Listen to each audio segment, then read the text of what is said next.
The America's Democrats podcast, a project of 21st Century Democrats, is made possible by contributions from our listeners. Want to do more? Go to americasdemocrats.org and click Donate.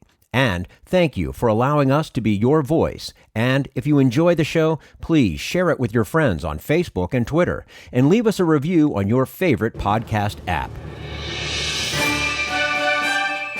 This is the America's Democrats podcast, the weekly podcast for stand-up Democrats. I'm your host, Jim Cuddy. This week, Jane Kleeb on the importance of rural voters to progressive politics. Read Hundt on why the nation is ready for a national popular vote. Plus, a GOP campaign consultant tells Bill Press how Democrats can and should beat Donald Trump. Had enough of Fox News, the House Freedom Caucus, and Donald Trump? If you want the facts that you won't get from them or from the fake news sites or the alt-right, then stay tuned. Our sponsor, 21st Century Democrats, works hard to get everyday Democrats involved in returning our party to its roots and to success at the ballot box. Sit back and listen, then stand up and fight. And follow 21st Century Democrats on Facebook for all the latest progressive news. We're glad you can join us. One of the lessons from the 2016 election was that Democrats have a problem with rural voters. A new book by Jane Kleeb offers a convincing strategy on how progressive Democrats can connect to the issues rural voters care about and win their support in November. And we say hello to Jane Kleeb, an experienced grassroots organizer, manager, political strategist, and nonprofit entrepreneur. She's the founder of and president of Bold Alliance, chair of the Nebraska Democratic Party, and a board member of Our Revolution PAC and Matriarch PAC. And when she's not doing all of that, she's got a new book. It's titled Harvest the Vote, How Democrats Can Win Again in Rural America. Jane Kleeb, thank you so much for joining us today on the America's Democrats podcast. Oh, it's so good to be with you. And nice to have you with us. For starters, why did you have to write this book? You know, I wrote this book for two big reasons. One, the Democratic Party at the national level continues to fly over and ignore rural voters. They assume that rural people are automatically Republicans. We hear a lot from activists on the coast that rural voters are racist and kind of, all these other stereotypes. And so this was first and foremost a book to the Democratic Party and to state parties to say, we have a responsibility to win back rural voters. We used to earn rural voters' trust and votes, and we've ignored them for the past 20 years. And so it's time to get back to some of those roots. The other reason was I saw in a lot of books about rural people that they were portrayed as racist or lazy or uneducated or drug addicted. And, all of those things are true in rural communities, and all of those things are true in urban communities. And I really wanted rural people to see what I see on a daily basis, because I live in a rural community and work with rural farmers and ranchers all the time. A lot of positive, creative, innovative, projects happening in rural towns in order to keep their towns alive. I wanted to tell that story as well. What do you believe drives this disconnect with rural voters? I mean, is it mostly a lack of knowledge of rural America, or is there more an assumption that rural votes don't matter as much? Some of it is purely the fundamentals of our Democratic leaders, both at the Democratic National Committee and all of the different party committees, that they all really do come from the coast, whether that's the west, the east, or kind of the southern coast of our country, and they come from a lot of big cities. And so there's just not rural people in the room when we are talking about communication strategies and messaging and where can we make investments in order to flip seats from red to blue. So there's that basic fundamental of mechanics that there's just not enough rural leaders in the room when we're making decisions with our Democratic leaders. And then there's just all these assumptions, because if you've never kind of worked with family farmers and ranchers, you will have the kind of thing that I see all the time on Twitter and Facebook is you'll lump them into the same category as big ag, which big ag is, polluting the water and they're bad for climate change. But family farmers and ranchers, they're the total opposite. They're doing everything they can to confront climate change because they know their family business relies on making sure that we're tackling climate change. So it's the assumption piece, too, of just not understanding where rural people are coming from. You know, you mentioned climate change, and in making the case for the importance of rural voters to progressive Democrats, you identify climate change as an issue. You tell the story of your engagement in the Keystone XL pipeline campaign. In fact, you were dubbed the Keystone Killer by Rolling Stone. That's got to make you feel pretty good. It does. What did you learn from that experience? So when I first started to tackle Keystone XL, I didn't, take on that issue from a climate change perspective, which a lot of our national groups and allies were. So 350.org and Sierra Club, they started to kind of attack Keystone XL and some of these other big tar sands pipelines because of climate change. But I was seeing it from a totally different perspective. My husband's in the cattle business, and so I obviously know a lot of farmers and ranchers. And so they were calling me because they know I'm political, and they were saying, what can we do to stop this? There's got to be something that we can do. And, they were first and foremost concerned about their property rights. Here comes a foreign big corporation that's telling them that they're going to take their farmland that's been in their family's hands for over 100 years using eminent domain for their private gain. And then there was major concerns about our water supply. Nebraska is an ag state for a reason. We have a massive Ogallala aquifer that provides clean water for all of our farmers and ranchers. So those two big concerns were why we picked up this issue. And I've always seen Keystone XL through that lens. And really, over the years, we started to create this unlikely alliance of farmers, ranchers, tribal nations in South Dakota and Nebraska in particular, as well as progressive environmental groups, where we all came to the fight for different reasons, but we all wanted to stop the pipeline. And for me, the beautiful thing was, and the lesson for Democrats is, because we had so many different voices at the table, it made our messaging and our creative actions and our political strategy stronger and better, not weaker, because we were coming at the issue from all different perspectives. And that's what the Democratic Party needs to do. They need to have all shades of blue at the table as we're coming up with our strategies in order to start winning again. That's a good point. So nothing was diluted. It actually became a stronger message. Yeah, that's right. And honestly, I don't think President Obama would have had the political will to reject Keystone XL if it wasn't because of that unlikely alliance, because he realized that climate change was now becoming a real issue for people, like it was something that they could get their hands around with the Keystone XL project. And that's true for Dakota Access Pipeline and fracking and some other, big things that people are all fighting in their backyards. So it definitely gave Obama a bit of a backbone too, because in the beginning, I think it's easy to say climate change is a big issue now, 10 years later, but 10 years ago, we had half of the Democratic Party that wasn't with us on this issue. Right. Now, let's take a look at another issue, healthcare.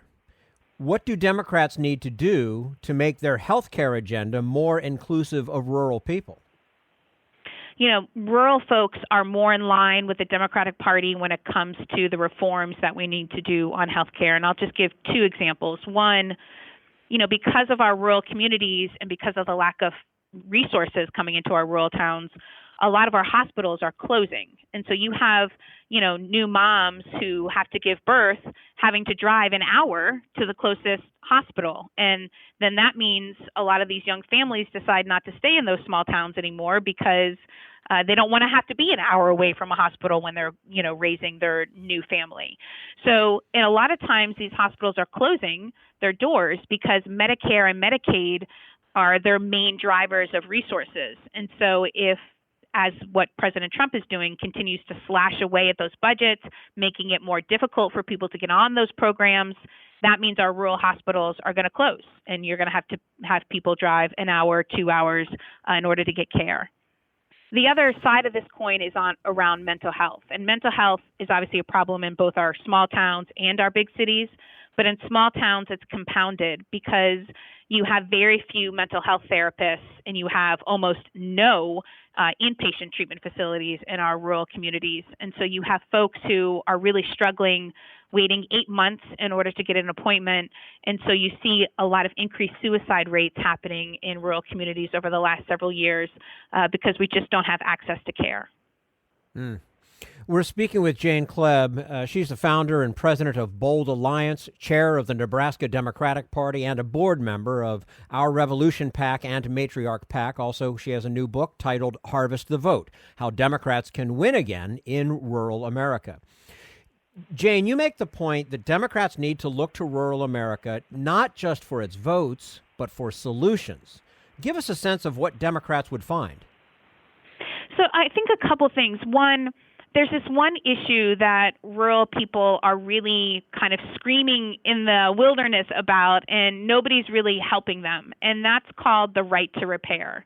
So farmers and ranchers right now in their small towns, if they want to fix their John Deere tractor when it breaks down, they are not allowed to fix it on their own, or it voids the warranty. Kind of like if you break your iPhone, you could go to the mall, little shop for $20 to fix your screen, which would void out your iPhone warranty, or you go to an authorized dealer and you often have to pay $200. Well, for farmers and ranchers, that means you have to take your tractor, right? You have to get it hauled into town or to 3 towns away to an authorized dealer. So your tractor's out for 2 weeks, pay tons of money to get your tractor fixed when you could have fixed it probably in an hour with your buddies. So this, on the surface, you may think, well, that's like so specific to rural communities, who cares? But the right to repair really does bridge urban and rural. This is about, big tech monopolies having too much control over kind of our everyday technologies that we have at our fingertips. So that's something I think that, rural people are screaming about that they have an answer to, and that's that they're going to be able to fix their own technology. And then on climate change, look, farmers and ranchers are confronting climate change already.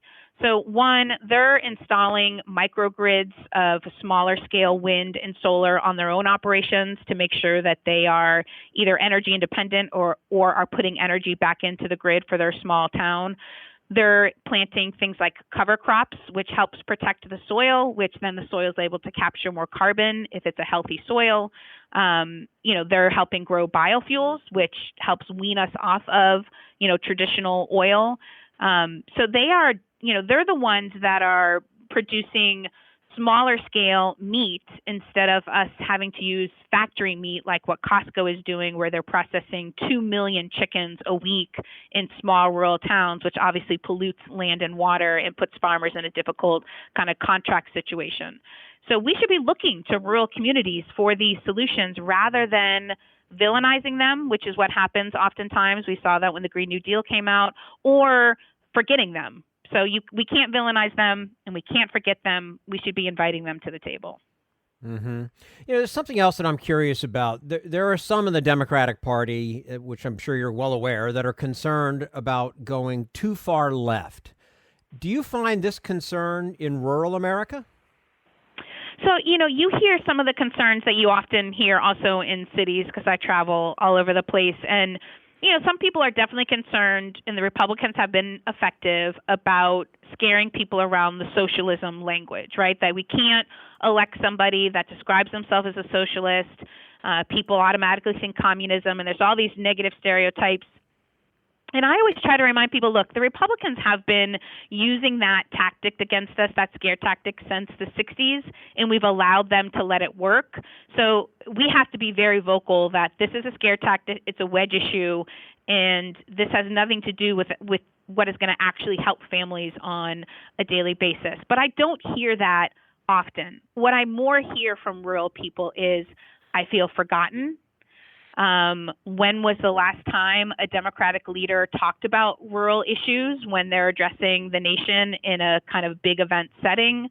When was the last time we had presidential candidates come to our kind of rural communities? Iowa gets lucky in that sense because they're first in the nation, but a lot of our other states, rural communities, because every 50 state has rural communities, they get left behind when presidential candidates go to different states. So, we've essentially flown over all of our rural communities rather than going to them, showing up, and dispelling a lot of these myths that the Republicans get away with, because a lot of Democrats, independents, and Republicans in our small towns, they don't know Democratic leaders. And so the stereotypes then stick. Your book, Harvest the Vote, offers some specific ways progressive Democrats can connect with rural voters. Tell us about a few of those. So for one is really to start showing up more. And, whether you're a candidate or an elected official or a party leader like myself, that means going to rural communities and hosting town halls, hosting issue forums where we're talking about what are the solutions that people have for healthcare or property, tax bill that's in front of your state legislature, and just really kind of engaging people on a more regular basis. So not kind of what I often see, not the one you can't go to a rural community once, check the box, and think that that's it. You have to keep on showing up in rural communities in order to build that trust and build relationship with voters. The other thing is we need to start electing more rural folks to leadership positions within our Democratic committees. So with the Democratic National Committee, for example, they're the main, Democratic entity of all of our Democratic committees. They really decide and set the pace for messaging and where money's going to be invested across the states. If we had more rural folks in the room in those leadership positions, we would be reaching out to rural communities more because there would be somebody in the room like myself or many other rural leaders waving the flag saying, wait a second, actually these races can be very competitive if we're talking about these issues. There's this great candidate like J.D. Schulten in Iowa. He's running for Congress against Steve King. Somebody could be advocating for him to make sure that he's getting more resources. So that's critical and often overlooked. We often usually say, let's just get more rural people elected to offices, city council, mayors, et cetera. But we need more rural people also in party leadership positions. Absolutely. Now, in addition to Rolling Stone dubbing you the Keystone Killer, you've also been described as a prairie populist. Do you welcome that label, and how do you define prairie populism? I love prairie populist. There's a deep tradition in kind of the Midwest, especially the plain states, of prairie populism. And really the best kind of definition around that is what Senator Wellstone used to say, is this philosophy of we all do better when we all do better. And it's really essentially saying that you're fighting for the little guy against big corporations. So whether that's big ag or whether that's Wall Street or big tech, it's that you're going to fight for the little guy in all of those situations. So, a prairie populist, if they're in the room when they're negotiating the next NAFTA trade deal, they wouldn't allow, for yet another time a trade deal is made, they wouldn't allow country of origin labeling to be, put on the shelf again. And a prairie populist would say, wait a second, we're going to have country of origin labeling because that means that it would level the playing field for our family farmers and ranchers. So when a mom or a dad goes to the grocery store and they look at where the beef was grown, because the label now has to be on the package, that they're going to pick made in the USA versus, processed in Mexico and grown in Brazil and, and shipped somewhere else. So that's what a prairie populist does. They fight for the little guy, and they never turn their back when they're faced up against the odds. Well, I think there was a lot to learn from 2016 because we needed some prairie populism then. And I think hopefully anyway that we have learned something from 2016, and this time around will be something different. Jane Kleeb, we appreciate you taking the time to join us today. Jane, as I mentioned before, founder and president of Bold Alliance, chair of the Nebraska Democratic Party, board member of Our Revolution and Matriarch PACs, and her new book, Harvest the Vote, How Democrats Can Win Again in Rural America. Jane, thank you very much for your time. We look forward to having you back again with us soon. Thanks, and you're always welcome to come to our small towns. would very much enjoy it, I'm sure. And this is the America's Democrats podcast, the weekly podcast for stand-up Democrats.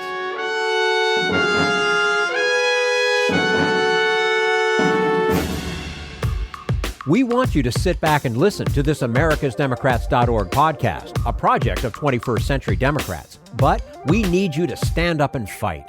Do you want to get involved and help get our party back to its roots and to success at the ballot box? You can make your contribution to help us keep this show going and to elect Democrats who will stand up for democratic principles. Go to americasdemocrats.org and click on Donate at the top of the page. This Social Security measure, I believe that we must pass legislation to provide medical care. This is our tradition. When our grandparents came to America, it was the Democratic Party which said, welcome. It was the Democratic Party, the party of Roosevelt and Truman and Kennedy and others, who said that America belonged to all its people, not just a handful of the rich or a few giant corporations. That's why great leaders like FDR fought so hard for Social Security, and why JFK stood up to the insurance companies and their Republican allies to get Medicare. It's not just one thing, or one time, in one place. It's about a whole history of standing up to the Republicans and saying someone has to be on the side of regular working people in America, whether it's defending Social Security or just the way your loved ones are treated on the job. That's what the Democratic Party is all about. And that's why this message has been brought to you by the Democratic Party. Working people like you and me. Paid for by 21st Century Democrats. Not authorized by any candidate or candidates committee. This is the America's Democrats podcast, the weekly podcast for stand-up Democrats. Coming up next, is it time to change the way we elect the president? More on that in a moment. First, we turn to Jim Hightower, America's #1 populist, for his common sense commentary. When grassroots groups rise up against the corporate establishment to try winning some specific progressive changes for the common good, the odds against them can seem daunting. As an old saying puts it, where there's a will, there are 1,000 won'ts. That's certainly been the case in the decades-long political struggle to ensure that every man, woman, and child in our country gets decent health care as a human right. Today, even though we Americans pay by far the highest price for health care, most people are denied that right by our country's profiteering corporate-run medical industry, which treats care as a privileged commodity. So many families are left out and maltreated by this dysfunctional system that more than 70% of Americans, including a majority of Republicans, now support replacing it with a Medicare for all, publicly financed system that provides full health coverage for everyone, even as it saves us money.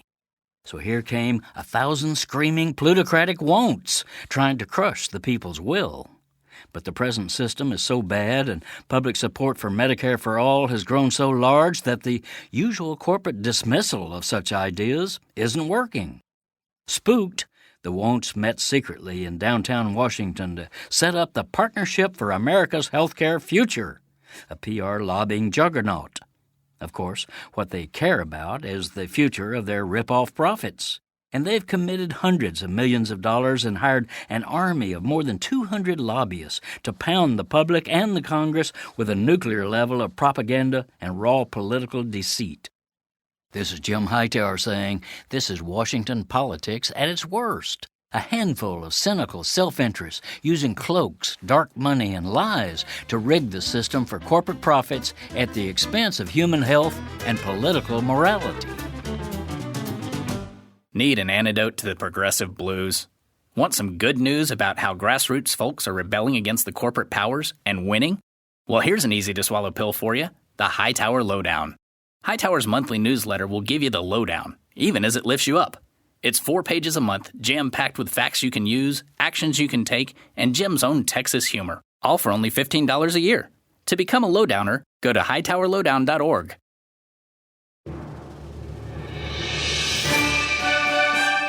This is the America's Democrats podcast, the weekly podcast for stand-up Democrats. There's a growing movement to elect the president by a national popular vote. Former FCC chairman Reed Hundt says it's the only way to restore faith in American democracy. And we say hello to Reed Hundt, CEO of Making Every Vote Count and the Coalition for Green Capital. He served as chairman of the U.S. Federal Communications Commission from November 29th of 1993 to November 3rd of 1997, and is the author of A Crisis Wasted, Barack Obama's Defining Decisions. Reed Hundt, thank you so much for joining us today on the America's Democrats podcast. Thank you. There are many reasons to be opposed to the Electoral College. What are the biggest reasons for you and your organization? Reason number one is that because of the Electoral College system and the demographic changes in the country, the result is that the Democrats and the Republicans don't pay any attention to 40 of the states and 80% of the voters during the general election. Don't pay any attention. Don't care about what the people think in those states. They don't pay visits. They don't do advertising. They don't drive turnout. They don't try to have democracy actually operate in 40 states. The Republicans give up in the Democratic states, and the Democrats give up in the Republican states. And the result is that the presidency is decided by, well, coming into this next election, it'll be decided by about the people in about 5 states. It'll be closer to 10% of the population than 20, which is just horrible for participation and for getting to the consensus choice and for having the country come together. It's just dreadful.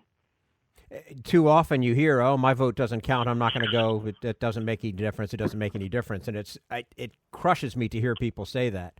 A recent post on your website cites a poll that says that only 15% of Americans think democracy is working well. Well, do you they're look right, at the Electoral aren't they? College as part of that loss of faith in democracy? And are Americans ready for this change? Well, it's the number one reason why people may not appreciate it from exactly the same perspective everywhere, but it's the number one reason why democracy isn't working well, because when you rule out 80 to 90% of the people and say your votes, we're not really even going to try to have you all vote. Well, that's the very definition of democracy is not working. It's barely on life support. Are people ready for change? Yeah, every single poll that we've done polling in the nation, in North Carolina and in Ohio and in Michigan and in Maryland. Every single poll we've done shows that around 2/3 of the people want the direct election of the president by the popular vote.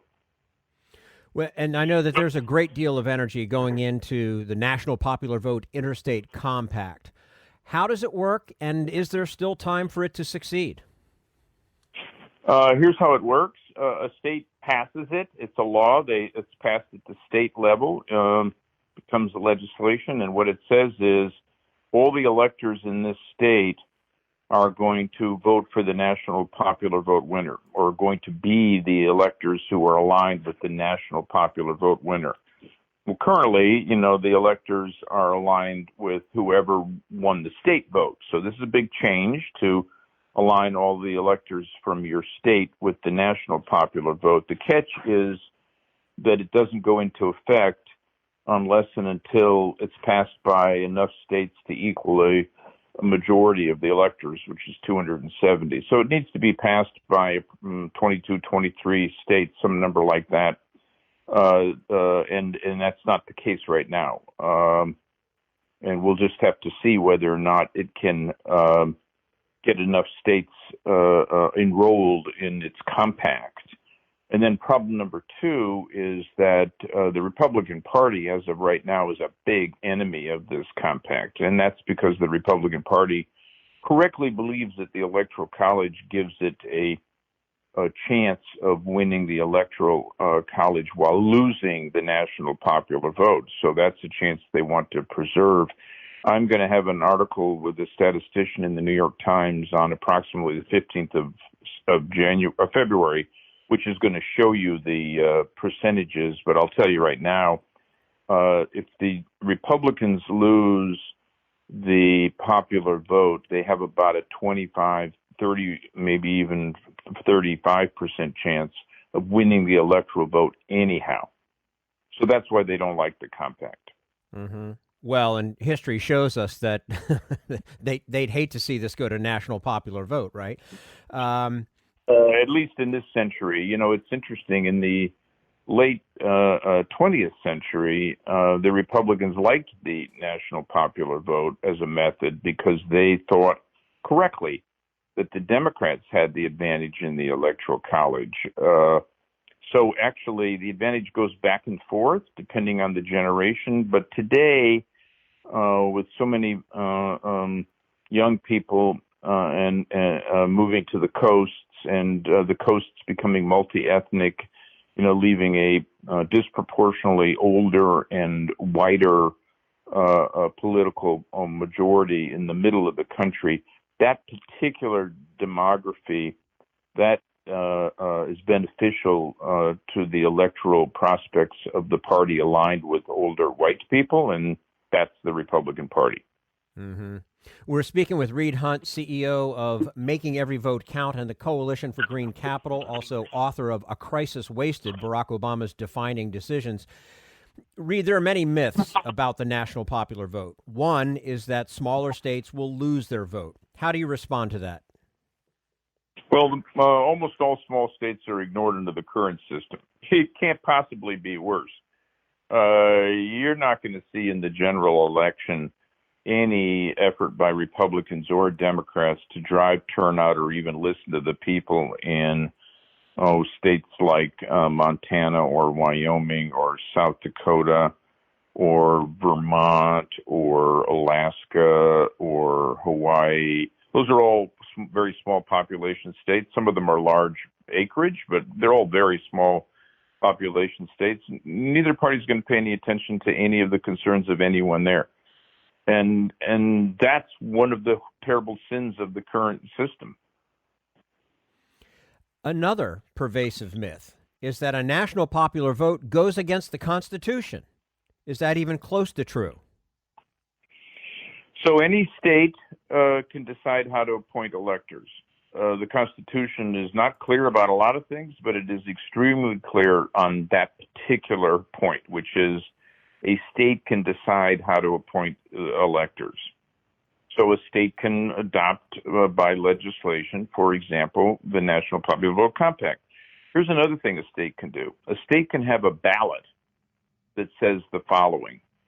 I want my vote counted nationally, but after it's counted, I want to make sure that in the state, my vote is counted for the national vote winner. A ballot can say that. A state could decide that a ballot would say that. That would be a way to have voters who want the national vote winner, they would be able to cast their vote behind that outcome in that particular state. So that's the way to go forward, which is have states decide they want to support the national popular vote in some way or another. You could also have a constitutional amendment, and I think that one is going to be necessary because of an important Supreme Court case called Baca that's going to be decided in the next few months. You know, something that's interesting, the director of your organization is James Glassman, a Republican. And as we touched on before, this issue, especially recently, is often cast as a Democrats' issue. But this doesn't really make sense. As you pointed out, there was a time when the national popular vote was popular with Republicans. Yeah, well, Jim's view, and we have other Republicans on the board too, their view is that the Republican Party should try to mirror the wishes of the majority of the people. And that one way for that to happen would be if the Republican Party candidate needed to win the national popular vote. So they want the Republicans to win, but they want the party to change to reflect the wishes of the majority of the people. How do you understand the reasons for resistance to a national popular vote? I mean, it doesn't. I don't understand why people wouldn't want this. It's actually pretty easy. It's not pretty, but it's pretty easy to explain. First, suppose that you're part of the political party that is dominant. In South Carolina, that would be the Republicans, or California, that would be the Democrats, right? If you're part of that party, you don't want the other party to be campaigning in your state. You don't want the opposing party's candidate for president to be spending money to have turnout. You don't want that. You want to have a monopoly over politics. In about 40 states, one party or the other has a monopoly over the politics in the state. The national popular vote would bring both candidates in, and both candidates would compete for the votes in every single state. And that's inimical to the interest of the ruling monopoly party in about 40 states.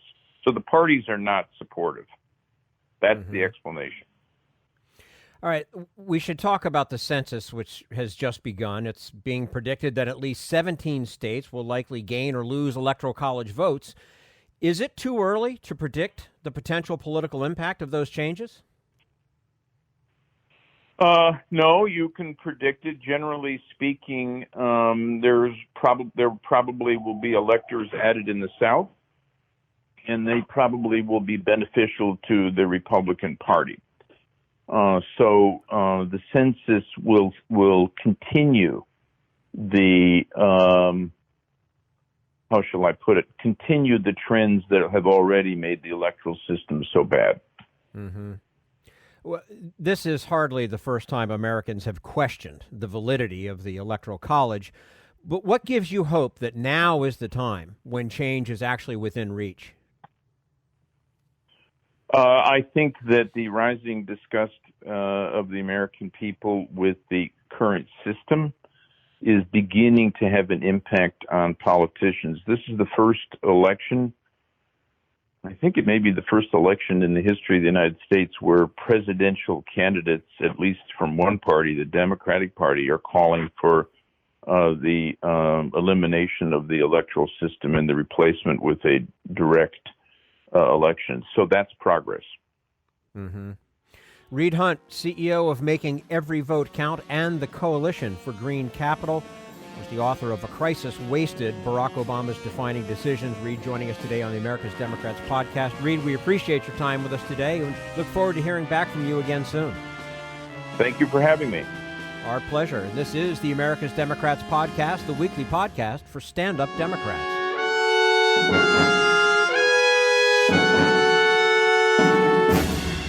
We want you to sit back and listen, but we need you to stand up and fight. Help get our party back to its roots and to success at the ballot box. Make your contribution to keep the americasdemocrats.org podcast, a project of 21st Century Democrats, on the air, and help elect stand-up Democrats. Go to americasdemocrats.org and click on Donate at the top of the page.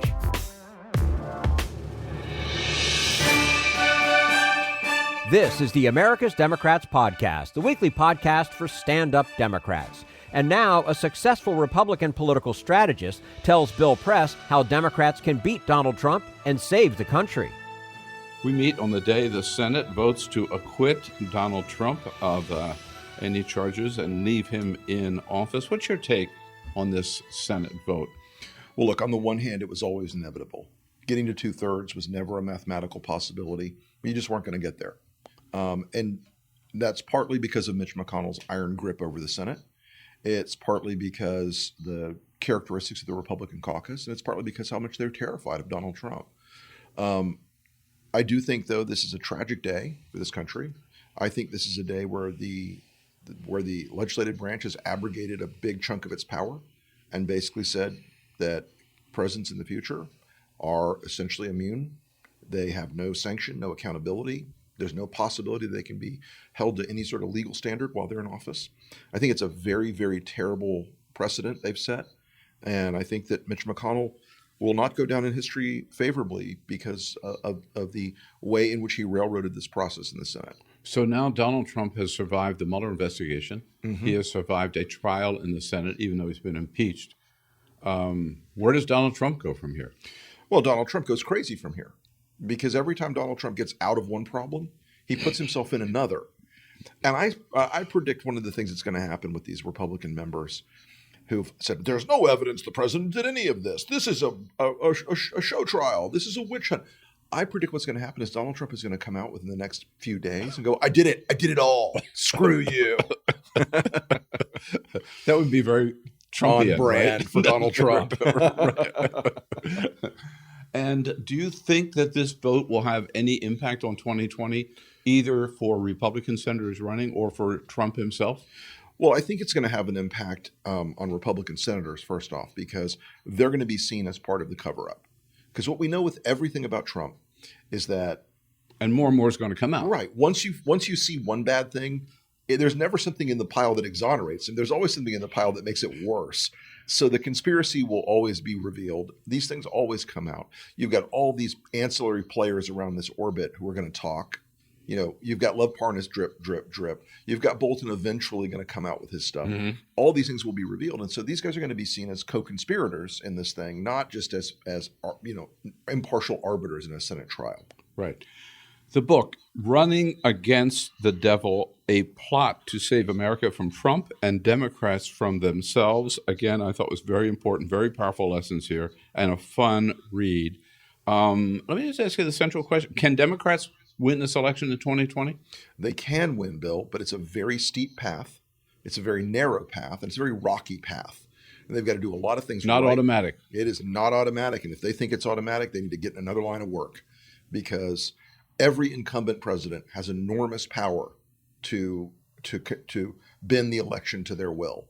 And Donald Trump, for all of his many, many, many, many horrors and flaws, is a great showman, a great reality television operator. We saw that in the State of the Union. And he is, most importantly, he's just absolutely shameless and lawless.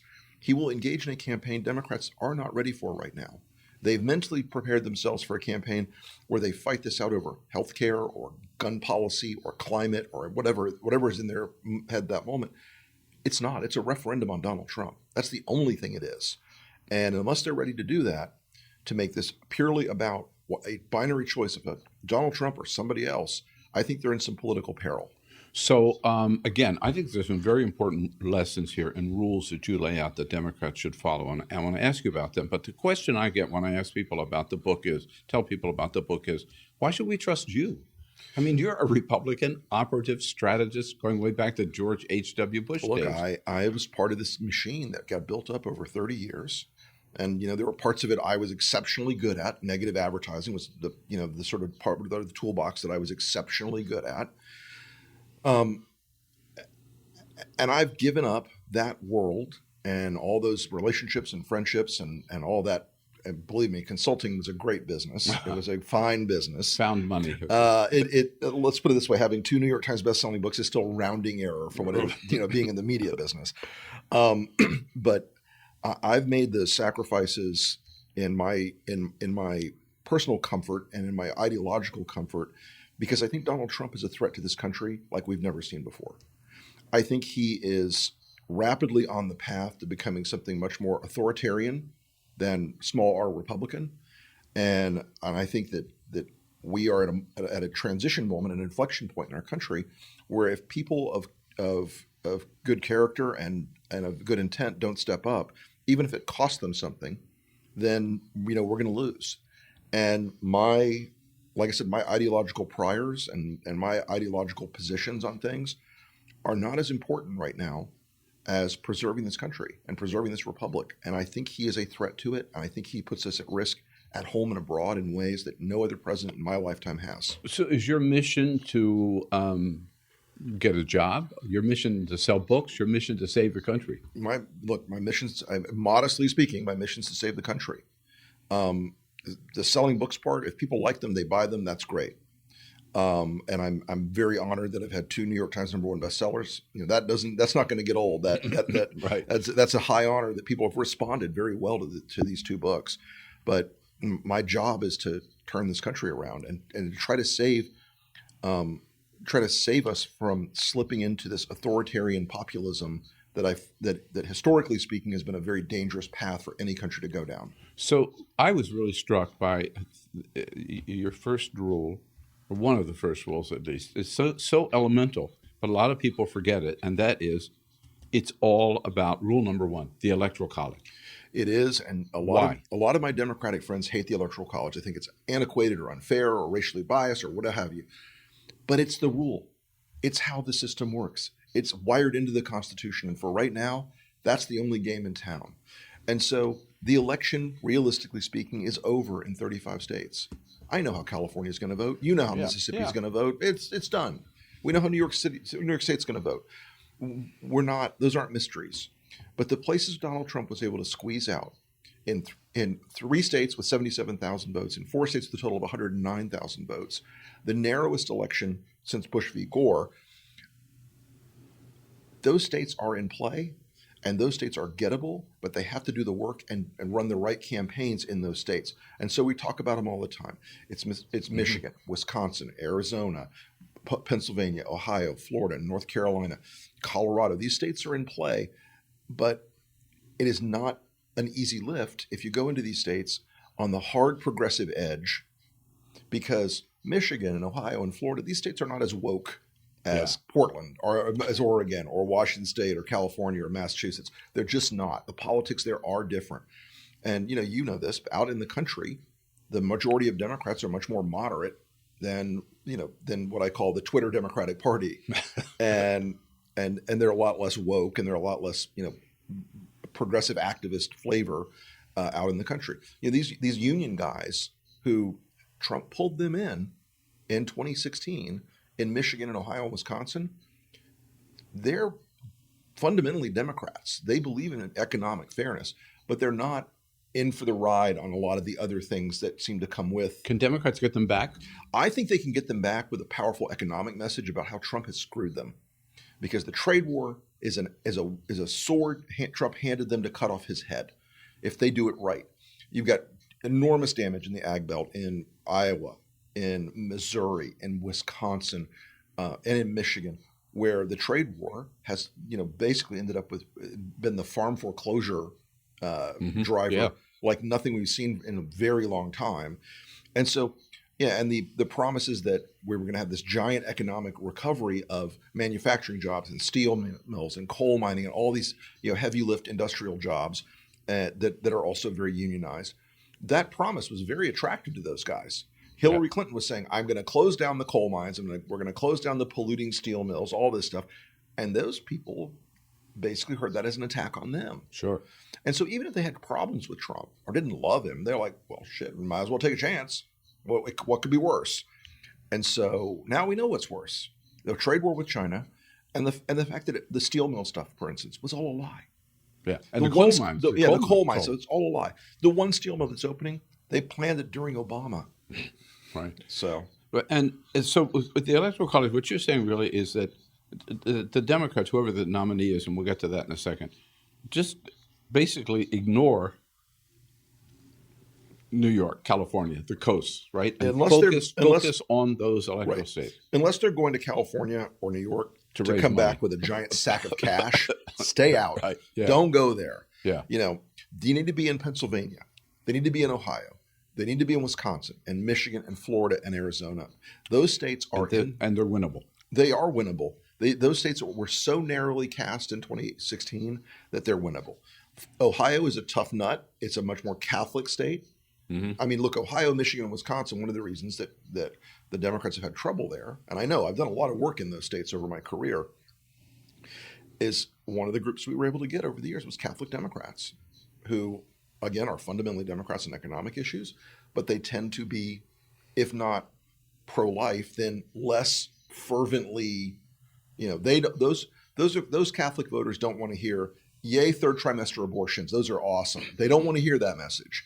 And I've sat in focus groups and had that over and over again where it's like, I believe in social justice, I believe in economic fairness, but I'm Catholic and I value life. Yeah. And for Democrats, I've always wondered about that question because the theological disconnect is going to bite them in other places that they think they're going to do well in the future. I'll tell you what, all those Hispanics that are growing the population in Texas, the number one fastest growing church group in Texas are evangelical Hispanic, Mexican or Spanish speaking only churches, and they're pro-life. Yeah.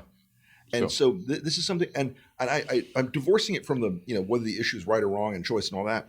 It's just a political wedge that the Republicans will use in those kind of places. Now, one of the other rules, and I find one as a policy nerd, long time myself, hard to accept, but I do, is you've already alluded to it. The election is not going to be won on policy papers either, right? It will not. Yeah. And I love policy, and I say it in the book, I love policy people. I love them. They're so great. I mean, these policy papers on everything. They're everything. But you know what? Unfortunately, just as a political cynic, I know this after 30 years, nobody ever remembers policy. Donald Trump's policy fit on a trucker hat. Barack Obama's policy fit on a poster, hope and change. Yeah. And people don't, in the end of the day, go in the voting booth and say, well, I reviewed Elizabeth Warren's 650-page healthcare plan and Bernie Sanders' 492-page healthcare plan, and I compared. They don't do it. It sounds cynical, but that's just where Americans are. They don't do that. So Policy's not going to win this election. It's got to be a referendum on Donald Trump and his behavior and his character. Bill Press talking with Rick Wilson, author of Running Against the Devil, a plot to save America from Trump and Democrats from themselves. If you'd like to hear the entire interview, visit BillPressPods.com. That's all for the America's Democrats podcast. Thank you to all who made today's show possible. Jane Kleeb, Reed Hundt, and the entire Bill Press team. And thank you for listening. If you liked what you heard, please get involved in our efforts to keep this show going and to elect Democrats who are bringing the party back to its roots. Go to americasdemocrats.org and click on Donate at the top of the page. And be sure to find 21st Century Democrats on Facebook and Twitter, and leave us a review on your favorite podcast app. For the America's Democrats podcast, I'm your host, Jim Cuddy. We want you to sit back and listen, but we need you to stand up and fight. Join us. Support the americasdemocrats.org podcast, a project of 21st Century Democrats, and help elect Democrats who will stand up for democratic principles with your contribution today. Go to americasdemocrats.org and click on Donate at the top of the page.